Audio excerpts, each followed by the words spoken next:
Siccità, la consulta degli ingegneri sollecita i governi ad avviare subito le opere previste in Sicilia.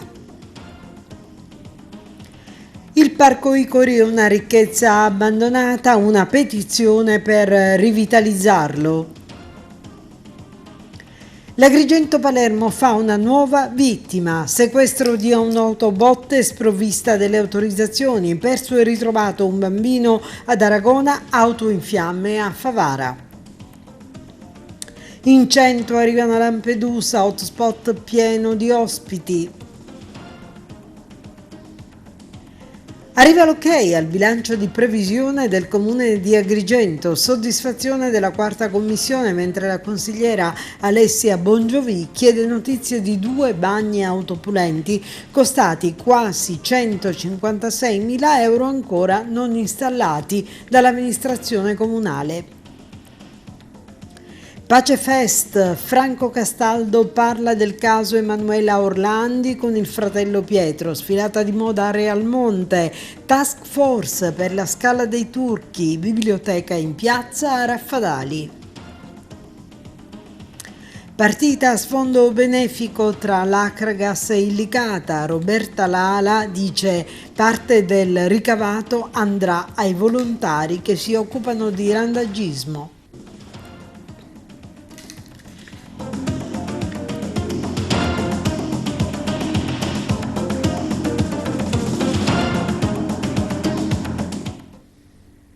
Un saluto a tutti, è l'emergenza del momento, la siccità e l'acqua. Apriamo con questa tematica perché è scesa in campo la consulta degli ingegneri che sollecita i governi ad avviare le opere previste dal piano per la Sicilia. Sentiamo. Siccità, la consulta regionale degli ordini degli ingegneri lancia un appello sugli aspetti tecnici e sui tempi del programma di interventi, sollecitando l'attenzione del governo regionale e nazionale sui mancati investimenti per le dighe e per la distribuzione idropotabile nell'isola. È sufficiente leggere il piano regionale per la lotta alla siccità redatto dall'autorità di bacino del distretto idrografico della Sicilia, spiega Fabio Corvo, presidente della consulta, per comprendere che la siccità ha semplicemente fatto emergere tutte le lacune oramai patologiche del sistema idrico siciliano. Sono 46 gli invasi realizzati e da completare che consentirebbero la raccolta e il riuso delle acque piovane. Certamente se oggi la Sicilia potesse contare su tutte le dighe già costruite, incomplete e non collaudate, non parleremmo di crisi idrica. Secondo la consulta è assolutamente necessario collegare gli invasi esistenti per evitare che l'acqua venga dispersa a valle una volta raggiunta la capacità massima di invaso. Se non si interviene sull'efficiente funzionamento a causa delle perdite, si continuerà a sprecare una consistente percentuale della risorsa idrica comunque pagata dai cittadini, conclude. E adesso parliamo del Parco Icori di Agrigento, che è al centro dell'interesse del Partito Democratico e di tutta una serie di associazioni che si sono ritrovate con l'idea di rivitalizzarlo e per questo hanno avviato una petizione. Vogliamo fare oggi un'assemblea qui con diversi rappresentanti delle istituzioni ma anche di tanti cittadini, assemblea per firmare una petizione per la valorizzazione del Parco dell'Addolorata, o meglio Parco Icori. In cosa consiste?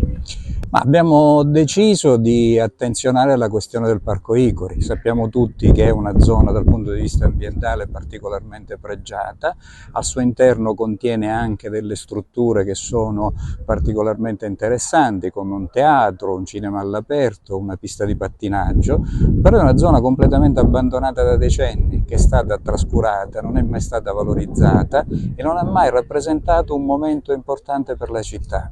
Quindi noi abbiamo promosso questa petizione con l'idea di quantomeno discuterne in città, ma dopodiché anche ipotizzando una possibile soluzione per quanto riguarda la gestione e la cura di questa zona. Noi pensiamo che sarebbe estremamente utile e importante, visto che il Comune non ha i mezzi, la possibilità tecniche e finanziarie di intervenire per risolvere la questione della gestione di Parco Icori, possa cedere la mano e passi la gestione della zona boschiva alla forestale, che peraltro già, come dire, sta curando tutta la zona verde e boschiva attorno alla città.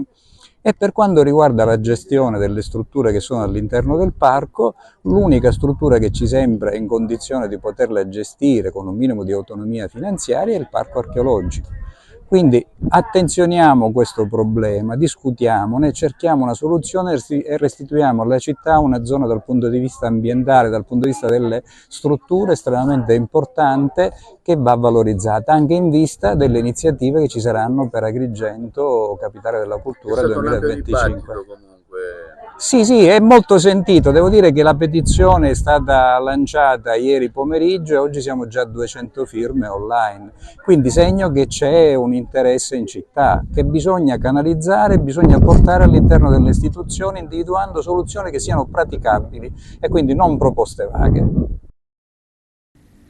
La statale Palermo-Agrigento fa un'altra vittima, la fa all'altezza di Bolognetta. A perdere la vita è stato Salvatore Cangialosi, di 43 anni, operaio di Cefaladiana, deceduto dopo lo scontro tra la sua moto e un'autovettura. Le cause dell'incidente sono in corso di accertamento. Cangialosi aveva una profonda passione per le due ruote, tanto che amava pubblicare le foto della sua moto sui social. Sul posto sono intervenuti i carabinieri per i rilievi di rito e per la gestione del traffico, insieme al personale ANAS per la riapertura in sicurezza della strada. E adesso parliamo di Lampedusa, che ancora è teatro di sbarchi, complice il bel tempo e il mare calmo, ne sono arrivati 100, mentre l'hotspot è pieno. 110 migranti sono giunti fra la notte e l'alba a Lampedusa. 5. Le imbarcazioni soccorse dalla Guardia Costiera, Guardia di Finanza e dalla ONG Trotamar 3.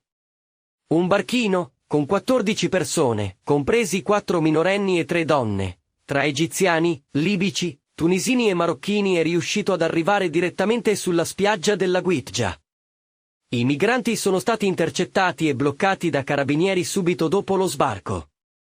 Sugli altri 6 natanti, salpati da Homs, Sabrata, Tayure in Libia e Dierba e Sidi Gemmur in Tunisia, c'erano da 14 a 30 migranti. Tutti sono stati portati, dopo i primi controlli sanitari, all'hotspot dove sono presenti quasi 900 ospiti. Su disposizione della prefettura di Agrigento, circa 250 sono stati imbarcati in mattinata sul traghetto Sansovino che arriverà in serata a Porto Empedocle. E dal mare di Lampedusa a quello di Agrigento c'è un nuovo pericolo nel mare di San Leone, lo segnala Mare Amico, che evidenzia in una nota che negli scorsi anni il comune di Agrigento ha montato nella spiaggia delle dune una transenna per impedire il passaggio dei bagnanti nel bagnasciuga dopo il crollo della pista ciclabile. Purtroppo questa transenna il comune non l'ha più smontata ed oggi la stessa è ricomparsa sulla battigia, creando un serio pericolo per la balneazione, lo vediamo nelle immagini. Bene ha fatto l'ASP, dice Maria Amico, a mantenere il divieto di balneazione in questi luoghi. Parliamo adesso del bilancio di previsione al Comune di Agrigento, che ha avuto il via libera dalla quarta commissione. La quarta commissione consiliare ha votato con parere favorevole la proposta di bilancio di previsione 24-26. La documentazione esaminata ha avuto il benestare della stessa. Il presidente Davide Cacciatore e i colleghi della commissione, il vicepresidente Simone Gramaglia e il consigliere Ilaria Settembrino si dicono soddisfatti. Dopo gli interventi dell'amministrazione, del dirigente nonché del presidente del collegio dei revisori, siamo consapevoli di aver votato favorevolmente una proposta misura che sicuramente è nella giusta direzione in termini del risanamento dell'ente. Auspichiamo che il percorso si concluda presto con il definitivo allineamento degli strumenti finanziari e con la possibilità di ingresso di nuove risorse vitali per l'attività dell'ente che ad oggi, come è noto, soffre di carenza di personale in tutti i settori. La proposta, pervenutaci in tempo utile, dicono, rispetto al passato, ha dato la possibilità ai consiglieri di espletare le funzioni di controllo e indirizzo dello strumento finanziario. Difatti, dopo oltre un decennio è stato possibile confrontarsi attivamente sull'argomento. Riconoscere questo percorso intrapreso è sicuramente da sprone per l'amministrazione affinché si seguano le linee guida dettate dal Collegio dei Revisori con le loro dovute osservazioni. Questa commissione, concludono, non si dirà mai indietro e lavora al servizio del Consiglio Comunale quale organo di rappresentanza della città. Pertanto, visto il momento delicato, ci si aspetta una collaborazione propositiva anche dalle forze politiche di opposizione. Restiamo sempre in tema di attività dell'amministrazione comunale. Che fine hanno fatto 2 bagni autopulenti, autosanificanti, controllati da remoto attraverso una centrale operativa con schermo touch totalmente accessibile anche ai disabili più gravi, acquistati dall'amministrazione comunale di Agrigento per un importo complessivo di circa 155.510 euro? Se lo chiede la consigliera comunale della Democrazia Cristiana Alessia Bongiovi, che chiede quali tempi ci vorranno ancora per la loro installazione e sottolinea che precedentemente all'interrogazione della quale si parla adesso si era data conferma che nel novembre del 2023 i bagni sarebbero stati collegati e messi in funzione. Si era data notizia, evidenzia ancora, alla città che le aree interessate erano Piazzale Ugo La Malfa e Villa Bonfiglio, successivamente Piazzale Ugo La Malfa e Piazzale Rosselli. Quindi Bongiovi chiede se ci sono ulteriori cambiamenti e sottolinea che ad oggi la certezza è che nessun servizio pubblico igienico è stato reso disponibile per i cittadini. E torniamo a parlare di crisi idrica, però della qualità dell'acqua distribuita dalle autobottiche al centro dell'impegno della Guardia di Finanza per il controllo del rispetto di quelle normative su igiene e sanità che la tutelano. In quest'ambito a Favara un autotrasportatore è stato multato, il suo mezzo è stato sequestrato proprio perché sprovvisto delle necessarie autorizzazioni. E ieri pomeriggio c'è stata una vicenda che ha tenuto tanti con il fiato sospeso ad Aragona, però fortunatamente ha avuto un lieto fine. Nel tardo pomeriggio di ieri un bambino di 7 anni si è allontanato dalla sua abitazione facendo perdere le proprie tracce. A seguito di ricerche dei carabinieri è stato poi ritrovato in zona Muzzarello. I militari lo hanno trovato da solo, era in una zona di campagna, però in condizioni di salute per fortuna ottime. E ci sono stati momenti di panico questa mattina a Favara, dove un'auto in marcia ha preso improvvisamente fuoco a bordo del veicolo. Vi erano mamma e figlia che per fortuna sono riusciti ad abbandonare l'abitacolo prima che le fiamme si propagassero. L'episodio è avvenuto in via Agrigento. La foto che vedete è di Sandro Catanese per Grandangolo Agrigento. È interessante serata al Pace Fest, dove sabato sera il direttore di Grandangolo, Franco Castaldo, per 1 ora e mezza ha conversato con Pietro Orlandi, il fratello di Emanuela, la cittadina vaticana scomparsa da oltre 40 anni, e lo ha fatto anche alzando il livello di curiosità e di interesse sulla triste vicenda pregna di tanto mistero. Lo ha fatto attirando l'attenzione di tutto il pubblico assiepato sotto il palco di Caltabellotta.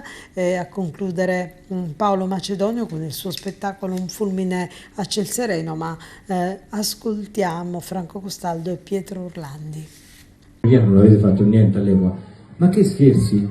E mi ha detto questa frase, mi ha detto con una calma pazzesca: guarda, noi ci siamo dati subito da fare, appena tuo padre ci ha detto questa cosa, noi come gendarmeria, noi siamo andati subito con la foto di Emanuela da quei 3-4 cardinali, insomma, che sappiamo, con i ragazzini, ragazzine, e le abbiamo fatto vedere la foto di Emanuela. Pietro, ti assicuro, loro l'hanno guardata bene e ci hanno detto no, non l'abbiamo mai vista.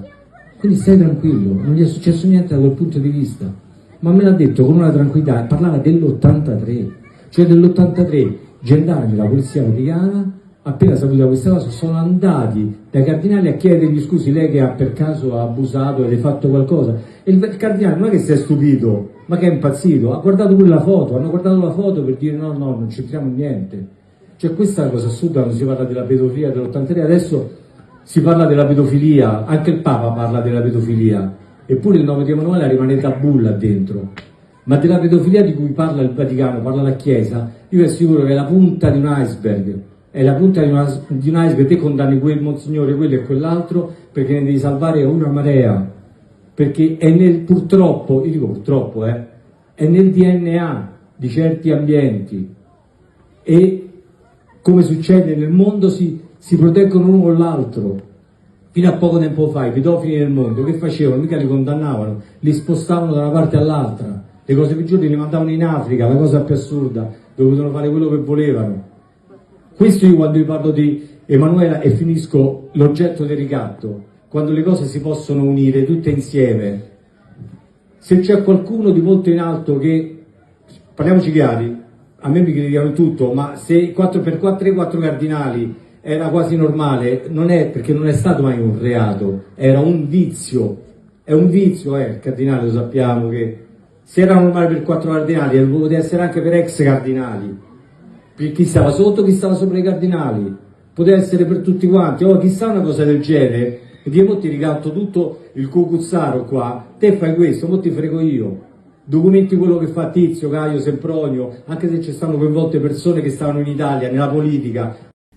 La moda dei piccoli di Saldibetta approdare al monte con una One Fashion Night voluta proprio da Saldibetta con la sua lunga esperienza e dall'amministrazione comunale, la Picci Model. Vediamo.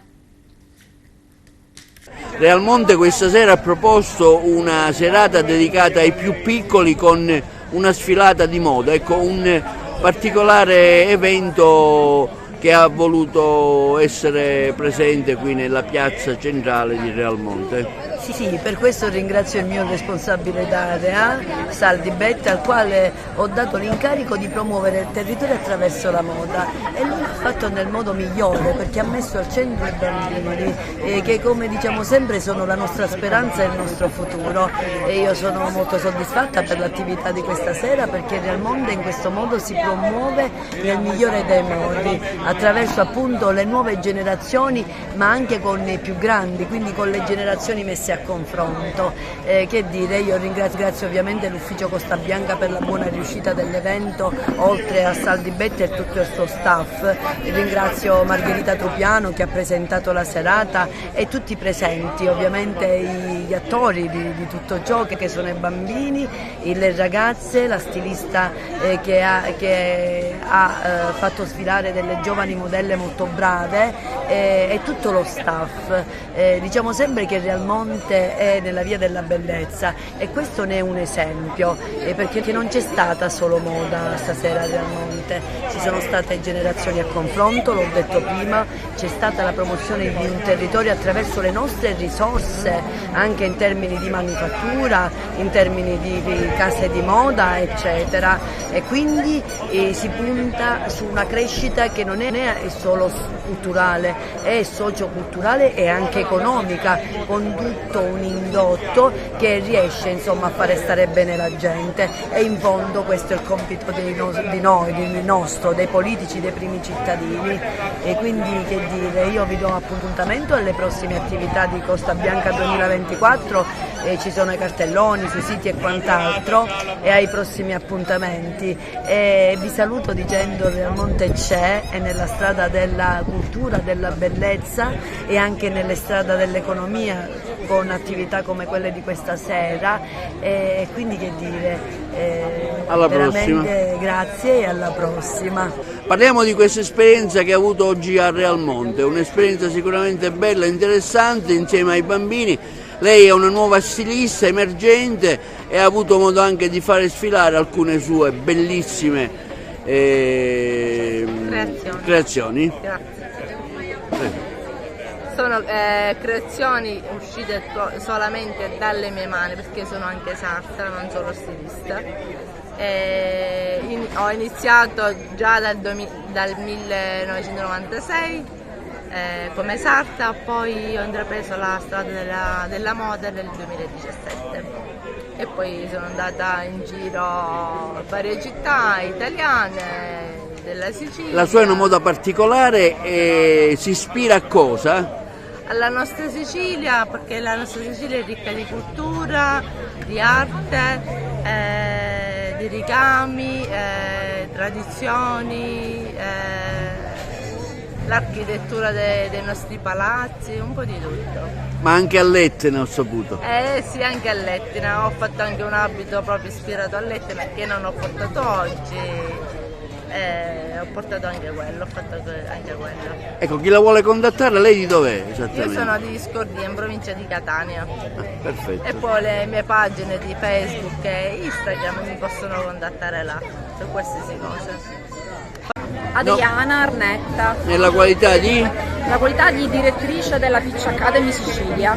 Parliamo di questa iniziativa qui nella piazza centrale di Realmonte. Allora, Cosa ha rappresentato e che messaggio avete voluto lanciare? Allora, intanto abbiamo voluto lanciare un messaggio, tengo a dirlo, di estrema pulizia e limpidezza per tutto ciò che riguarda la moda bambini, perché noi siamo l'unica azienda nel sud Sicilia, azienda di moda, agenzia di moda, che ci occupiamo di minorenni. È un tasto molto molto particolare, tendo a sottolineare la nostra pulizia e chiarezza sia dietro le quinte sia durante le passerelle. È una cosa molto importante perché, ahimè, in questo mondo insomma bisogna stare con gli occhi molto molto aperti. Ho una grande fortuna, sono seguita da dei genitori molto molto attenti, molto motivati e nulla, è un Parliamo piacere. dello spettacolo che avete proposto. Lo spettacolo che abbiamo proposto, abbiamo voluto inserire in questo nuovo spettacolo un nuovo progetto. Questo nuovo progetto all'interno della classica sfilata della Pitch Academy è il progetto Minimè. Il progetto Minimè che vede le mamme coinvolte insieme ai bambini in passerella. È un modo di rendere il bambino ancor più partecipe di questo percorso abbastanza impegnativo, ecco, e di avere le Avete mamme al loro coinvolto anche fianco. delle aziende siciliane che hanno... Abbiamo coinvolto le aziende sì. siciliane, assolutamente sì, abbiamo avuto anche la stilista Chetti Pico che produce lei stessa degli abiti assolutamente made in Sicily. E nulla, andiamo avanti dritti nel nostro obiettivo, che è quello di crescere costantemente, e nulla, ringrazio tutti quanti. E restiamo a Realmonte, dove il sindaco Sabrina Lattuca ha dato vita ad una task force per la Scala dei Turchi.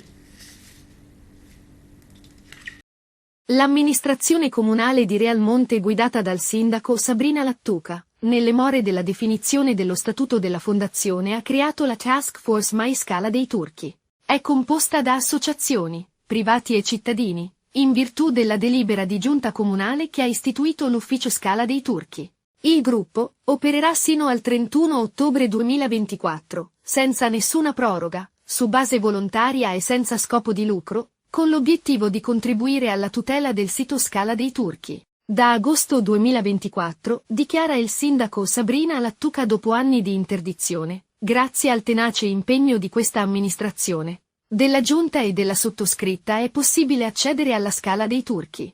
La Task Force è stata chiamata a dare un contributo per la tutela di un meraviglioso monumento naturalistico. Ringrazio chi ha aderito, dimostrando grande attenzione per preservare un bene che appartiene alla collettività che, grazie ad un'azione efficace e concreta dell'amministratore comunale, è tornata ad essere di proprietà di Realmonte e dei Realmontini, con relativo indotto economico.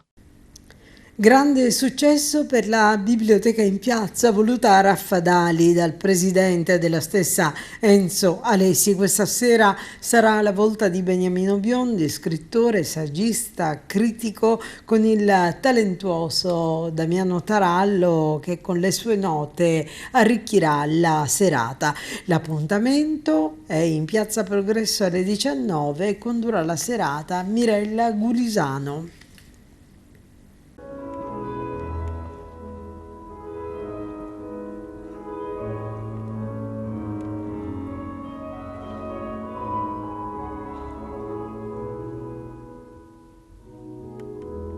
C'è un pizzico di rammarico, nostalgia, si è lavorati davvero bene, il pubblico ha gradito ciò che tu hai portato. Come dici tu, finisce qui e si riprenderà l'anno prossimo.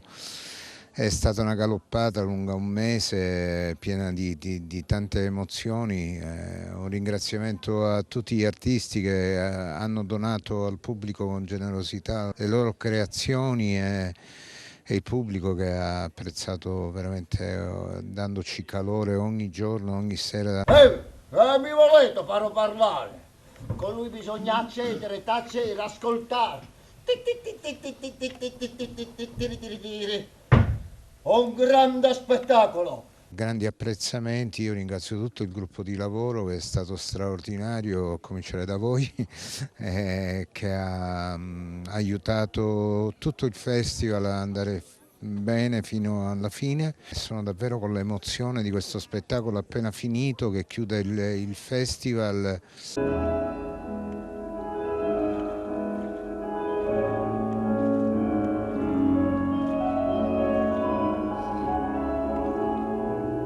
Dicevi all'inizio di questa serata che al 31 di gennaio già tu c'hai tutto il programma per la stagione successiva. Adesso lasciami un po' di respiro. Sì, vabbè, si presenta il 31 gennaio. Una domanda indiscreta, per te quest'anno del 2024 è l'anno che si conclude il triennio. Ecco, ho raccolto un bel po' di humor in giro e la gente ti vorrebbe nuovamente qui. Farebbe piacere anche a me, sarebbe naturalmente una conferma del lavoro fatto. Mi piacerebbe. Perché tardate? Su via, incominciate! Allo spettacolo ognuno anela, s'alza la tela. Silenzio. Non nego che questo posto è magico, questo posto adesso che c'è anche il Tempio giù, che ospita i concerti, questo posto è davvero straordinario e ti ripeto poi il clima di umanità che respiro nel nostro gruppo di lavoro e l'umanità che gli artisti hanno quando vengono qui e nei nostri confronti fa sì che questo nostro mestiere ancora abbia un senso e questo festival ha parlato tanto di pace. Penso che l'arte sia ancora un veicolo di pace, una lotta contro queste scelleratezze. Abbiamo visto spettacoli in cui anche il concerto di Pippo Pollina c'erano canzoni dedicate alla guerra, ma penso al messaggio di Noah, penso a quello che è successo anche con i persiani, con gli spartani, con i 7 a Tebe, no? Tutti il terribile amore per la guerra. Penso che adesso sia giunto il momento di dare all'arte il giusto merito senza scetticismo. L'arte può essere un antidoto. Come una finestra aperta su una strada che si invertica sui rami della terra, questa terra, e che ci racconta piano che durerà l'inverno e fiero a giugno. Ti stai emozionando mentre stai raccontando un mese di Saggista Teatro Festival? Sì, perché mi piacerebbe ripercorrere spettacolo per spettacolo tutte le emozioni che abbiamo provato e forse il corpo, no, ha assunto troppe cariche emotive una dietro l'altra e allora mi vengono i brividi a ricordare tutto quando è cominciato 25 luglio, straordinario questa carica di emozioni che il pubblico ha avuto, che noi abbiamo avuto, che gli artisti hanno avuto e c'è stata proprio una simbiosi tra il pubblico e gli artisti e penso anche che con forza possiamo affermare che tutti quelli che lavoriamo qui siamo tutti uomini e donne di pace e l'arte serve a questo. Moving with the wind in a dance that is always elegant and pure. I never can be sure where water will be taking my longing today. Water, waves upon the water. Un pensiero al biondo, Ricci Biondo, dal direttore del parco. Ok, per un attimo avevo... il lavoro con Luigi è importantissimo, è fondamentale, noi ci sentiamo praticamente quasi ogni giorno durante la programmazione, ma ci sentiamo anche durante il festival. Io trovo che lui sia un uomo con cui è facile dialogare, è possibile dialogare, l'ho sempre detto fin dal primo anno che sono venuto qui ed è una fortuna che il festival abbia il suo totale appoggio più appassionato e più dedito perché chiaramente lui è il direttore del parco archeologico e deve gestire tutte le attività e il festival è una delle tantissime attività del parco archeologico. Ma ci sarà una musica anche domani, ci salverà. Diamo spazio agli spot e torniamo tra pochissimo. L'onorevole Giorgio Mulè lancia da Palermo un appello per un carcere più umano. Ascoltiamolo. Il carcere del Lucerdone di Palermo è uno di quei istituti penitenziari che risale al 1800 e che deve vivere il XXI secolo. Per questo non c'è un problema di sovraffollamento, ma un problema di vivibilità che riguarda i detenuti e riguarda ovviamente la polizia penitenziaria. Va rinforzato l'organico, soprattutto in alcune sezioni, dove ad esempio turni di 8 ore per 1 o 2 agenti di polizia penitenziaria che devono far su e giù per 4 piani per ogni sezione. E poi c'è una sezione problematica, la nona sezione, dove c'è una tale affluenza di detenuti delle più diverse specie che danno molti problemi. Ancora 2 giorni fa un detenuto ha tentato il suicidio. Umanizzare le carceri significa costruirle, ma significa ristrutturarle come è stato fatto a Lucerdone con alcuni padiglioni, uno in particolare che è dedicato alla formazione e alla didattica, ma significa anche intervenire soprattutto per evitare che il carcere incattivisca ancora di più i detenuti. Significa spingere sulle misure alternative per coloro che non si sono macchiati di reati gravi, soprattutto nell'ultima parte di espiazione della pena, favorendo quei percorsi di alternativi con il lavoro esterno al carcere che possono dare serenità. Questo è l'impegno di Forza Italia, questo è l'impegno che oggi ho preso con coloro che lavorano all'interno di questa struttura e che al di là della passione vanno sostenuti affinché il carcere, ripeto, sia vivibile e a misura d'uomo.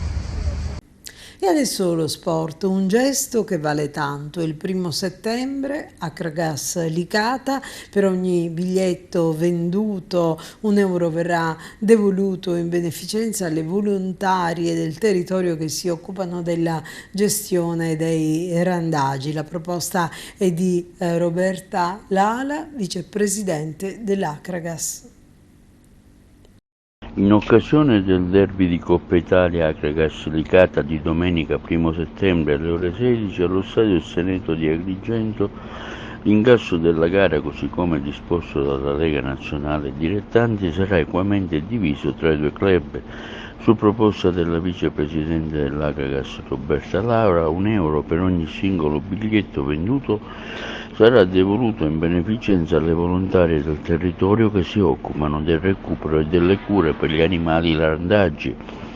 L'appello di Lala è stato accolto dalle due società.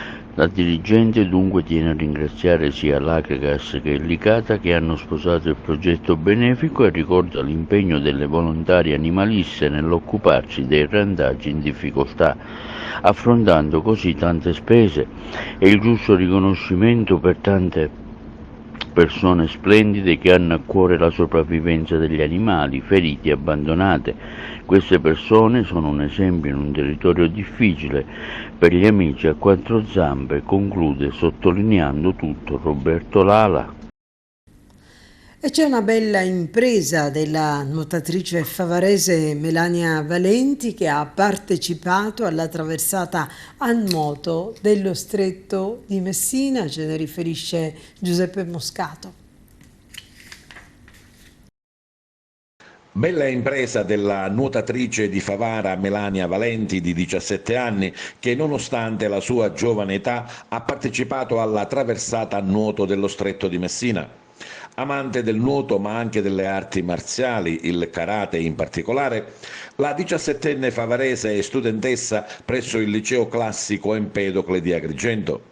Nel nuoto è seguita da Calogero Vetro della SSD Academy di Villaseta e si allena nella piscina comunale della frazione agrigentina.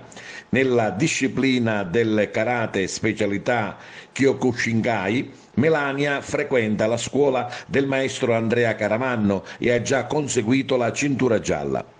La traversata dello Stretto di Messina, organizzata dalla ASD Colapesce, si è tenuta domenica scorsa 25 agosto in perfette condizioni meteo marine. Grazie ai tanti sacrifici, ad una perfetta preparazione atletica e un costante allenamento, Melania Valenti ha coperto il tratto di mare da Messina a Villa San Giovanni, sorvegliato dalle mitiche figure di Scilla e Cariddi, con una distanza tra le due sponde di 3 km, 766 metri, in soli 55 minuti e 46 secondi, un tempo eccezionale considerata la sua giovane età. Melania infatti con i suoi 17 anni era la più giovane degli oltre 30 partecipanti alla traversata. È stata un'esperienza bellissima, ha detto all'arrivo stremata ma felice, che mi ripaga dei tanti sacrifici, grazie alla mia famiglia, al mio allenatore e a quanti mi sono stati vicini e mi hanno permesso di portare a compimento questa splendida avventura.